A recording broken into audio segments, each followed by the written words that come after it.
चुनाव के पहले सभी लोग ऐसे वादा करते हैं, शिक्षा देंगे, बेहतर शिक्षा करेंगे और आपके क्षेत्र में काम बढ़िया करवाएंगे, सड़क बढ़िया बनवा देंगे और जो गरीब जनता की आवाज़ उठाएंगे। ये सब वादा सभी मेरा ये लोग। प्रयास, मैं वादा नहीं करता हूँ कि मैं कोई काम करा ही दूंगा, मैं लेकिन इतना जरूर कहता हूँ मेरा प्रयास रहेगा। अच्छा, फतेहपुर चतुर्थ से जो है आप कितनी बार चुनाव लड़ चुके हैं? फतेहपुर चतुर्थ से मैं इस बार दूसरी बार चुनाव लड़ रहा हूँ। अच्छा, लेकिन विकास की बात करें, अगर विकास करवाया है नहीं करवाया है? हमारे गांव में, हमारे मोहल्ले में या इधर कुछ नहीं दिखा है। अब आपके यहाँ पंचायत में, आपके क्षेत्र में हो तो आप ही बता सकते हैं। हम हमारे साथ जो बैठे हुए हैं दिनेश कुमार गौतम जी हैं, जो फतेहपुर चतुर्थ के जिला पंचायत सदस्य की जो है उम्मीदवार हैं। काफ़ी कर्मठ और संघर्षशील हैं। इनसे मैं कुछ बातचीत करूंगा, कुछ जानकारी लूंगा किन मुद्दे पर चुनाव लड़ रहे हैं और किन किन बीच गए हैं और कैसे अपनी जनता को सम्मान देंगे और क्या बात बोलेंगे। तो दिनेश जी, आपका हमारे चैनल में बहुत बहुत स्वागत है। बहुत बहुत धन्यवाद। सबसे पहले भाई साहब, मैं आपके न्यूज़ चैनल ASS जो न्यूज़ चैनल है उसके माध्यम से मैं नववर्ष और 3 जनवरी माता सावित्रीबाई फुले जी की जो जयंती आती है, मैं उसकी बधाई देता हूँ। मकर संक्रांति एवं जो माननीय बहन कुमारी मायावती जी का 15 जनवरी को जन्मदिन आता है, मैं उसकी बधाई देता हूँ माननीय बहन कुमारी मायावती जी को। और 26 जनवरी गणतंत्र दिवस की बधाई देता हूँ। और हमारे इस क्षेत्र की जो जनता है, हमारे जो माताएं बहनें हैं और पितातुल बुजुर्ग हैं, सभी सम्मानित साथियों को, नौजवान साथियों को मैं पुनः नव वर्ष की हार्दिक शुभकामनाएं देता हूं और भगवान से यही कृपा करता हूं कि इस वर्ष सबके जीवन में नई खुशियां आएं और जिनकी जो मनोकामना है वो पूर्ण हो। कि पिछली बार जो मैंने चुनाव लड़ा तो मेरा चुनाव जो है दूसरे स्थान पर रहा और मेरा प्रयास है कि अगर इस बार मैं चुनाव जीतता हूँ तो मेरा प्रयास यही है कि मैं सम्मानित जनता को निराश नहीं करूँगा और शिकायत का मौका नहीं दूंगा। कुछ लोग वादे बहुत कुछ कर लेते हैं कि हम ये करेंगे, वो करेंगे, हम ये करवा देंगे, मतलब कोई भी काम हो, लेकिन मैं वादा नहीं करता हूँ। नहीं, आपके कुछ मुद्दे तो होंगे, मतलब अपनी जनता के लिए कुछ मुद्दे रखे होंगे कि अगर मैं चुनाव यहाँ से जीत जाऊँगा तो जो है अपनी इस क्षेत्र की जो जनता है उनके लिए सड़क या पानी कहें या कुछ भी कहें कि इनकी जो है व्यवस्था करवा देंगे। कुछ तो मुद्दे सोचे होंगे आप लोगों ने। हमारी यही व्यवस्था है। सबसे पहले स्वास्थ्य, शिक्षा, स्वास्थ्य शिक्षा पे विशेष ध्यान दिया जाएगा। ज़्यादातर क्या हो, स्वास्थ्य शिक्षा की एक पहचान है। हमारी यही व्यवस्था स्वास्थ्य, पानी और शिक्षा, हमारी यही व्यवस्था स्वास्थ्य, शिक्षा, पानी। क्योंकि चुनाव के पहले सभी लोग ऐसे वादा करते हैं, शिक्षा देंगे, बेहतर शिक्षा करेंगे और आपके क्षेत्र में काम बढ़िया करवाएंगे, सड़क बढ़िया बनवा देंगे और जो गरीब जनता की आवाज़ उठाएंगे। ये सब वादा सभी लोग लेते हैं। क्या आप अलग हटके रहेंगे कि आप सिर्फ चुनावी तक रहेंगे? नहीं, हम वादा नहीं करते। यही मैं आपका प्रयास रहेगा। हम यही अपने क्षेत्र की जनता से एक निवेदन भी करते हैं कि कुछ लोग वादे करते हैं, लेकिन वादे में लोग आ जाते हैं और वोट जिता देते हैं उन लोगों को। लेकिन मेरा ये प्रयास, मैं वादा नहीं करता हूँ कि मैं कोई काम करा ही दूंगा, मैं लेकिन इतना जरूर कहता हूँ मेरा प्रयास रहेगा, तन मन धन से जैसे भी रहेगा। जो लोगों की मांग होगी, जो लोगों के कार्य होंगे, मैं उनको करने के लिए पूरी कोशिश करूँगा। अभी तक संपर्क किन किन गाँवों में किया है आपने? लगभग हमारे क्षेत्र में 18 से 19 पंचायतें हैं। लगभग हर गांव में हम संपर्क कर चुके हैं और इस बार सभी सम्मानित जनता का मुझे आशीर्वाद मिलेगा, सपोर्ट मिलना चाहिए। वैसे मुझे जैसे लगता है अच्छा, फतेहपुर चतुर्थ से जो है आप कितनी बार चुनाव लड़ चुके हैं? फतेहपुर चतुर्थ से मैं इस बार दूसरी बार चुनाव लड़ रहा हूँ। दूसरी बार। जी। इससे पहले जो जिला पंचायत सदस्य हैं उनके विषय में कुछ कहेंगे, क्या काम करवाएं कि नहीं करवा पाए हैं?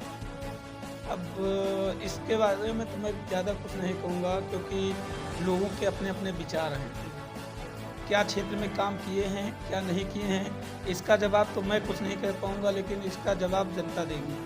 क्योंकि ज़्यादातर वायरल वीडियो में या सोशल मीडिया पे या जनसंपर्क आपने किया होगा, सुना होगा, क्योंकि जो जिला पंचायत सदस्य पूजा सिंह थी अपने यहाँ की, अभी तक कहीं भी काम सुनने में नहीं आया, या पेपर में या कहीं भी उनका बोर्ड नहीं दिखा है कि जो है यहाँ पर कार्य करवाया गया। आपने कहीं देखा है? मुझे लगता है इस क्षेत्र में सबसे ज़्यादा वोट का जो है पाने वाली जो है पूजा सिंह रही हैं। और अब इस क्षेत्र में क्या विकास किए हैं, क्या नहीं किए हैं, इसके विषय में तो जनता ही बताएगी। उनके द्वारा जो है बताया गया है कि जो है मैंने काम करवाया है, लेकिन जनता ऐसा कह रही है कि जो है वोट अपनी बेच दी। क्या आपने सुना है?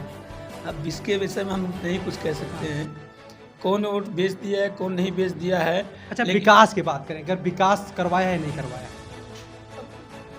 हमारे गांव में, हमारे मोहल्ले में या इधर कुछ नहीं दिखा है। अब आपके यहाँ पंचायत में, आपके क्षेत्र में हो तो आप ही बता सकते हैं। हम विशेष नहीं, विकास तो होना चाहिए मेरे हिसाब से, क्योंकि अब तो उस पार्टी में भी है और जिसकी गवर्नमेंट रहती है, गवर्नमेंट का असर ज़रूर रहता है। नहीं, जब चुनाव जीती थी तो जो है भाजपा में नहीं थी, उनकी पार्टी दूसरी थी, जब उसके बाद जीतने के बाद पार्टी चेंज की थी।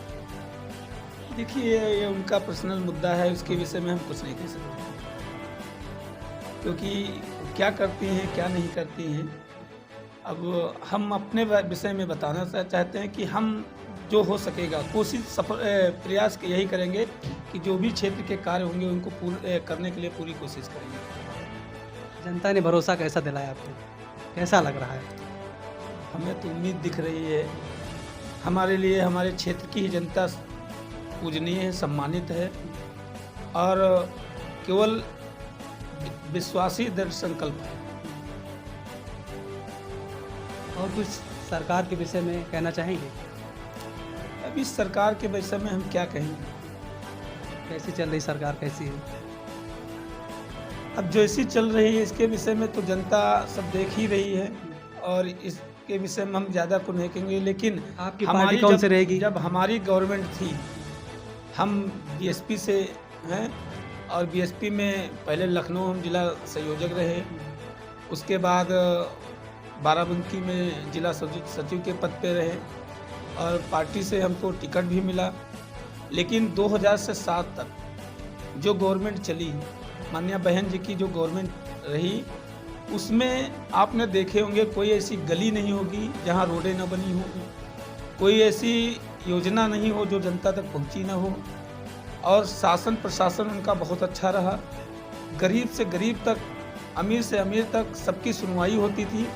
हर अधिकारी अपने टाइम पर ऑफिस पहुंचता था और सभी कार्य अपने समय से होते थे। माननीय बहन जी को तो हम लोग भुला ही नहीं पाएंगे। और कुछ लोग कहते हैं बहन जी तो अब बाहर नहीं निकलती हैं, कुछ ऐसे लोग कहते हैं। उनके शासन में घूसखोरी थी? ना, नहीं थी, घूसखोरी नहीं थी। आज अब इसके विषय में हम कुछ नहीं कह सकते क्या होता है क्या नहीं होता है। लेकिन अगर सही प्रशासन लाना है, अच्छा कानून लाना है तो बहन जी को लाना पड़ेगा, तभी इस देश की, इस प्रदेश की जो है कानून व्यवस्था सही हो पाएगी। आज हम देखते हैं थाने पे आप चले जाए, कोई सुनवाई करने वाला नहीं है। गरीब से गरीब आदमी हमको मिलता है, कहता है भैया मैं हॉस्पिटल गया था, मेरी कोई सुनवाई नहीं हुई। जिसकी पहुंच होती है वही थाने हॉस्पिटल पहुंच पाता है, जिसकी पहुंच होती है वही थाने तक पहुंच पाता है, उसी की सुनवाई होती है। तो इस समय थाने और कचहरी के लोग गरीब से गरीब चक्कर लगा रहे हैं। कानून व्यवस्था बहुत सही नहीं है। जब एक व्यक्ति की जो है डेथ होता है, यानी मृत्यु हो जाती है, तो उसका जो एक सर्टिफिकेट बनता है, मृत्यु सर्टिफिकेट, सोशल मीडिया के माध्यम से और कई वीडियो भी वायरल हुए हैं, जब इसको बनवाया जाता है तो इसका भी पैसा पड़ता है। क्या लीगल है या अनलीगल है? ये तो अनलीगल है, लीगल नहीं है। अगर इसका कोई पैसे नहीं पड़ता है और जो पैसा जब खत्म हो जाता है किसी उसका के घर में, ये बताइए, किसी के घर में अगर मृत्यु हो गई हो और उससे हम कहें भैया आप के पिताजी ख़त्म हो गए, आप मुझे पैसा दो, मैं डेथ सर्टिफिकेट बनाऊं, तो ये गलत बात है। और ये सरकारी योजनाओं में पैसा नहीं पड़ता है कोई। लेकिन आज के दौर में जो है, जो इस समय दौर चल रहा है, इसमें जो है एक डेथ सर्टिफिकेट बनवाने का भी पैसा पड़ जाता है। ये एक फिर इस तरह से अगर कोई करता है तो वो अपना जेब भरने के लिए करता है। अगर ऐसा कोई करता है तो ज़रूर से ज़रूर इस पे आवाज़ उठानी चाहिए। बाबा साहब ने कहा था कि जुल्म करने वाले से सबसे ज़्यादा गुनाहगार होता है जुल्म सहने वाला। अगर किसी के ऊपर विपदा आपत्ति पड़ी है तो अगर हम उसको देख रहे हैं तो सबसे बड़े गुनाहगार हैं। मेरा कहने का मतलब यही है कि अगर कहीं गलत होता है उस पर आवाज़ उठाएं। अगर आज आवाज़ आप नहीं उठाएंगे तो इसी तरह से लोगों को दबा दिया जाएगा, फिर अंत में सरकार को और दोषी ठहराएंगे। अगर सरकार अच्छा करती है, बुरा करती है, तो उसकी दोषी हम ही हैं। एक लास्ट सवाल है, जो आप अपनी जनता को जो है संदेश किस तरह से देंगे, अपनी भोली भाली जनता को?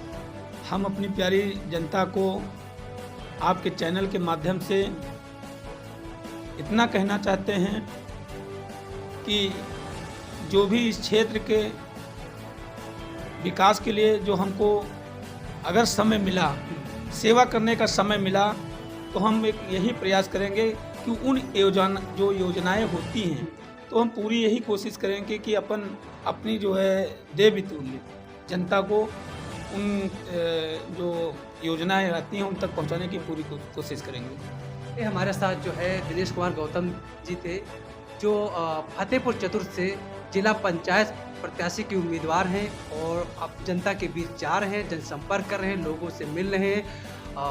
भैया इनको जो है भारी बहुमत से आप लोग वोट दीजिए और जिताइए, ताकि आप सभी लोगों की सेवा कर सकें।